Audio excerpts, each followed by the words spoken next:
والصلاة والسلام على سيد الأنبياء والمرسلين محمد وآله وأصحابه أجمعين. أما بعد فأعوذ بالله من الشيطان الرجيم. بسم الله الرحمن الرحيم. وما آتاكم الرسول فخذوه وما نهاكم عنه فانتهوا. وقال تعالى: وما ينطق عن الهوى إن هو إلا وحي يوحى. وقال تعالى: قل إن كنتم تحبون الله فاتبعوني يحببكم الله ويغفر لكم ذنوبكم. اللہ تعالیٰ نے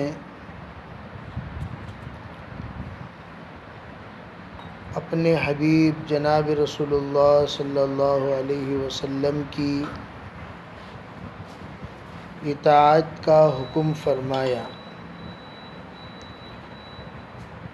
اور حضور کلمے کا جز ہونے کے اعتبار سے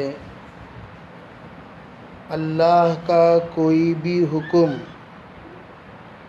اس وقت تک پورا نہیں ہو سکتا جب تک کہ اس کے ساتھ حضور کے نہج کو نہ جوڑا جائے، نہ دیکھا جائے. اسی لیے اللہ نے کتاب دی تو صاحب کتاب بھی دی. ہمیشہ اللہ کا ایک اصول ہے، اللہ صرف کتاب امت کو عطا نہیں کرتا،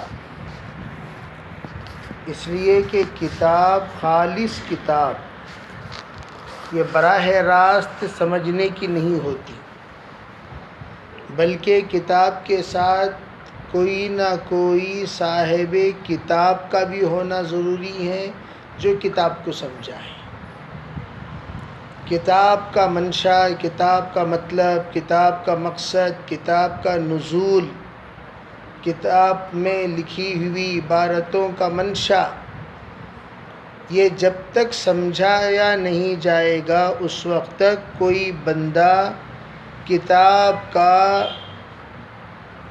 حقیقی مقصود اور مفہوم تک نہیں پہنچ سکتا. اس لیے پروردگار عالم نے اللہ کا ایک نظام، وہ نظام یہ کتاب کے ساتھ صاحب کتاب بھی ہونا ضروری ہے. جیسے تورات ہے تو موسیٰ علیہ السلام اس کو سمجھانے کے لیے، زبور اللہ نے کتاب نازل کی تو داؤد علیہ السلام اس کو سمجھانے کے لیے، انجیل ہے تو عیسیٰ علیہ السلام، تو اللہ نے قرآن کی آیتیں اللہ نے اتاری تو اس کو سمجھانے کے لیے جناب محمد رسول اللہ صلی اللہ علیہ وسلم. تو جب کتاب اللہ میں کوئی حکم ہوتا ہے وہ رسول اللہ کے ذریعے سے عملی اور قولی اعتبار سے سمجھا جاتا ہے. اسی لیے اللہ تعالیٰ نے حضور کے سلسلے میں یہ حکم دیا، حضور کوئی کام تمہیں کرنے کو کہے، حضور کوئی کام تمہیں عطا کرے، حضور کوئی امر تمہیں عطا کرے تو اس کو تم تھام لیا کرو، مضبوطی سے لے لیا کرو. اور اگر حضور کسی کام سے تمہیں روکے تو شرافت سے رک جایا کرو. تو حضور علیہ السلام نے رمضان المبارک کے احکام بھی بیان فرمائے، اعتکاف کی آپ نے وضاحت بھی بیان کی، عملی طور پر آپ نے اعتکاف کے سلسلے میں کچھ اقوال بھی بتائے، کچھ افعال بھی بتائے. جیسے حضرت عائشہ صدیقہ رضی اللہ تعالی عنہ صرف نماز کے سلسلے میں یہ عرض کر رہی ہیں، اگر آپ علیہ الصلاۃ والسلام کے سامنے اس وقت جو عورتوں کی حالت ہے، آپ کے زمانے میں یہ حالت ہوتی تو آپ ہرگز عورتوں کو مسجد آنے کی اجازت نہ دیتے۔ 6 جائیں کہ اعتکاف، ایک بڑا طبقہ وہ ہے جو عورتوں کو مسجد میں اعتکاف کرنے کو کہتا ہے کہ عورتیں مسجد میں اعتکاف کریں، چاہے وہ جس حالت میں کیوں نہ ہو۔ جیسے مرد مسجد میں اعتکاف تو عورتیں بھی مسجد میں اعتکاف۔ حقیقت یہ ہے احادیث میں مسجد کا لفظ جو گھر کے ساتھ استعمال ہوا ہے اس سے مراد مسجد البیت۔ جناب رسول اللہ صلی اللہ علیہ وسلم عورتوں کے لیے باقاعدہ گھر میں مسجد بنانے کا آپ نے حکم فرمایا۔ حضرت عبداللہ ابن ام مکتوم رضی اللہ تعالی عنہ اور دیگر صحابہ جو معذور تھے، وہ جس وقت مسجد کو آنے سے اپنا عجز ظاہر کیا کہ اللہ کے رسول ہم لوگ مغرب میں، عشاء میں، فجر میں مسجد نہیں آ سکتے، ہماری ایسی حالت ہے، کوئی ہمیں لے جانے والا نہیں، کوئی ہمیں پہنچانے والا نہیں، اور ہم آتے ہیں تو پھر ہمیں بڑی تکلیف کا سامنا کرنا پڑتا ہے۔ تو اللہ جل جلالہ امن والہ نے حضور کے ذریعے سے اس مسئلے کو حل کیا۔ آپ علیہ السلام گھر تشریف لے گئے اور جانے کے بعد آپ نے فرمایا بتاؤ کون سی جگہ میں تمہارے لیے نماز پڑھوں؟ کہا کہ حضور یہ جگہ نہ آپ نماز پڑھیے۔ تو آپ نے گھر کی مسجد کی افتتاح فرمائی، جیسے باقاعدہ مسجد کی افتتاح ہوتی ہے، آپ نے گھر کی مسجد کی افتتاح فرمائی، جیسے کہ بخاری شریف میں موجود ہے۔ آپ نے وہاں نماز پڑھی اور نماز پڑھنے کے بعد تمام گھر والے اس جگہ پر اپنی نماز ادا کیا کرتے تھے جو مستورات ہوتی ہیں، جو معذور ہوتے ہیں۔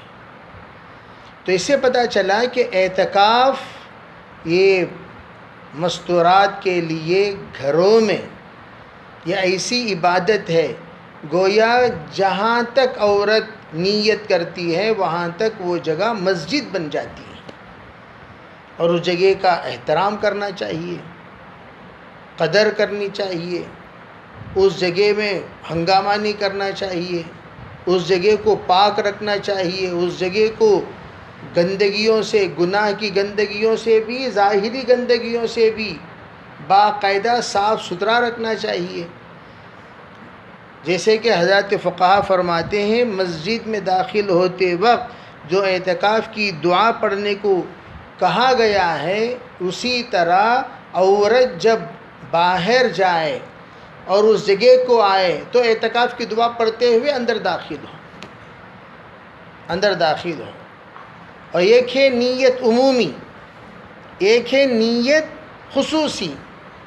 اعتکاف کے 3 درجات ہیں کہ واجب، جیسے کسی نے نظر مانی میں 10 دن کے لیے اعتکاف میں بیٹھوں گی، اگر میرا کام یہ ہو گیا تو میں 10 دن کے لیے اعتکاف میں بیٹھوں گا، تو مرد بیٹھے گا مسجد میں، عورت بیٹھے گی گھر میں، لیکن واجب اعتکاف کے لیے روزہ شرط ہے۔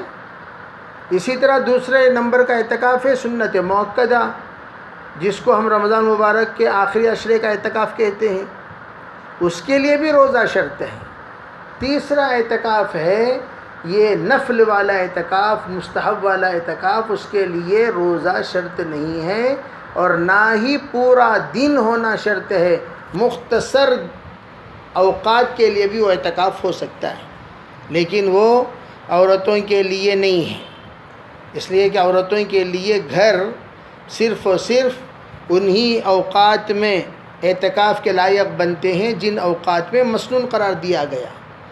نظر کے لیے وہ جگہ معتکف یعنی اعتکاف کرنے کے لائق بن جاتی ہیں، لیکن اس کے علاوہ جیسے مٹی، علماء نے مثال دی مٹی پاک ہے لیکن اس شخص کے لیے جو معذور ہے، صحت مند آدمی پانی رکھ کر مٹی پر 100 بار بھی تیمم کرے تو اس کے تیمم سے اسے پاکی حاصل نہیں ہوگی۔ ہاں اگر وہی بیمار آدمی پانی ہے لیکن پانی استعمال کرنے سے قاصر ہے، پانی استعمال نہیں کر سکتا، معذور ہے، بیمار ہے، اب وہ مٹی سے تیمم کرتا ہے تو اسے طہارت حاصل ہوگی، اسے وضو کی طہارت ملے گی، وہ اس وضو کے ذریعے سے، اس طہارت کے ذریعے سے نماز پڑھ سکتا ہے، تلاوت کر سکتا ہے۔ لیکن وہی مٹی اگر کوئی صحت مند 100 بار بھی تیمم کرے تو ہرگز وہ مٹی مطہر نہیں ہے، یعنی اس کو پاکی نہیں دے گی۔ اسی طرح علماء کہتے ہیں اعتکاف بھی مستورات، کمرے میں جاتے وقت اعتکاف کی نیت کر لیے اس لیے کہ یہ نہیں، ہاں البتہ مسجد یہ لمحات کے لیے، جیسے امام ابو حنیفہ رحمۃ اللہ فرماتے ہیں ایک دروازے سے دوسرے دروازے پر گزرنے کے لیے کوئی مسجد میں اعتکاف کی نیت کر لیا، اس میں چاہے 1 لمحہ گزرے 2 لمحہ گزرے اعتکاف کا ثواب ملے گا۔ دوسری بات یہ اعتکاف میں بالکل خاموش بیٹھنا یہ رہبانیت ہے۔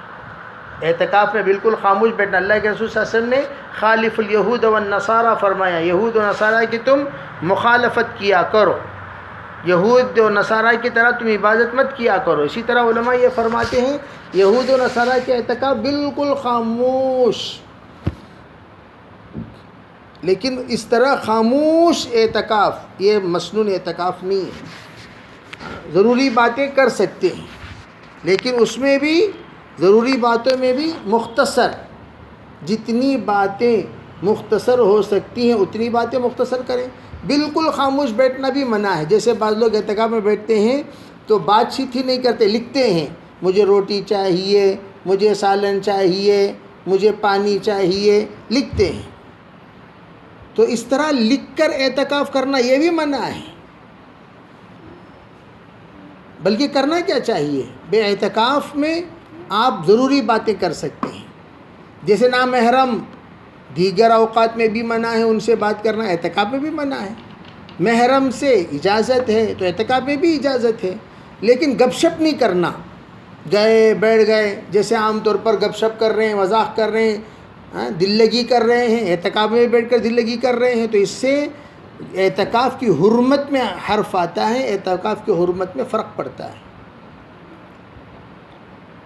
اس لیے اعتکاف میں مذاق وغیرہ کی حرکتوں سے جس سے اعتکاف کی عظمت ختم ہو جاتی ہو، ایسی حرکت نہ کریں۔ دوسری بات، اب رہی بات تیل لگانے کی اجازت ہے۔ بعض لوگ اعتکاف میں ایسا بیٹھتے ہیں جیسا بیوہ عدت میں بیٹھتی ہے، ایسا بھی نہیں۔ بیوہ کے جتنے احکام ہیں لوگ یوں سمجھ جاتے ہیں اعتکاف میں بھی وہی احکام ہیں، تیل نہیں لگانا، سرما نہیں لگانا، کلر کے کپڑے نہیں پہننا، یہ سب بیوہ کا حکم ہے۔ زیب و زینت اختیار نہیں کرنا۔ ہاں ہم بھی کہتے ہیں کہ بھئی بالکل آپ اعتکاف میں ایسا بیٹھے ہوئے جیسے دلہن، اس طرح مت بیٹھا کرو۔ اعتکاف میں سرما لگانے سے منع نہیں کیا گیا، کپڑے بدلنے سے منع نہیں کیا گیا۔ اعتکاف میں آپ اگر جو مستورات کی خوشبو ہیں وہ اگر لگانا چاہتے، لگانے سے منع نہیں کیا گیا، لیکن احتیاط کریں۔ عبادت کے لیے جن ایام کو ہم نے فارغ کیا ہے ان ایام کو ہم خالص عبادت میں رہنے کا جہاں تک ہو سکے وہاں تک اہتمام کریں۔ اور بعض لوگ اعتکاف میں بالکل کھاتے ہی نہیں، پیتے ہی نہیں، یہ بھی منع ہے۔ اعتکاف اگر کھاؤ گے پیو گے نہیں تو عبادت کرو گے کیسے؟ تو اس لیے اللہ کے رسول علیہ الصلوۃ والسلام نے اعتکاف کی جو سنت طریقہ جو بتایا وہ یہ، اور مقصد جو بتایا وہ شب قدر کی تلاش۔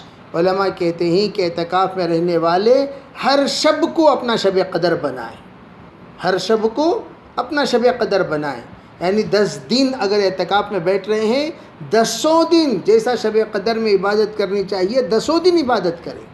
10 دن قیام اللیل بھی ہو، صلاۃ اللیل بھی ہو، صلاۃ التسبیح بھی ہو، اور ان کے لیے خاص طور پر جو اوراد و وظائف ہیں، حزب العظم ہیں، ان کا پڑھنے کا اہتمام ہو، اور دعائیں مسنونہ کا اہتمام ہو، قرآنی دعاؤں کا اہتمام ہو، اور اس کے ساتھ اعتکاف میں بیٹھنے والے ایک نصاب لا الہ الا اللہ 70,000 مرتبہ ختم کرنے کا اہتمام کریں، ختم کرنے کا، اور روزانہ صلاۃ التسبیح پڑھنے کا اہتمام کریں۔ اور نیت کر لے اعتکاف میں بیٹھنے والے کم از کم روزانہ 3 پارے پڑھیں گے تو پورا 10 دن میں آرام سے قرآن پاک ختم ہو جائے گا. روزانہ اگر 3 پارے پڑھیں تو آرام سے 30 پارے ہو جائیں گے. تو اس لیے جو باتیں بتائی گئیں ان باتوں کا اہتمام کرتے ہوئے اعتکاف کریں. اور مرد حضرات کے لیے جیسے میں نے کل بھی بتا دیا، اعتکاف مسجد میں ہے، گھر میں اعتکاف ہرگز نہیں ہے. اس لیے مرد حضرات اس بات کا تصور اپنے دماغوں سے نکال دیں کہ ہم مسجد کے علاوہ گھر میں ہی اعتکاف کر رہے ہیں. اعتکاف گھر میں مردوں کا نہیں ہوتا، عورتوں کا ہوتا ہے. اللہ عمل کی توفیق عطا فرمائے.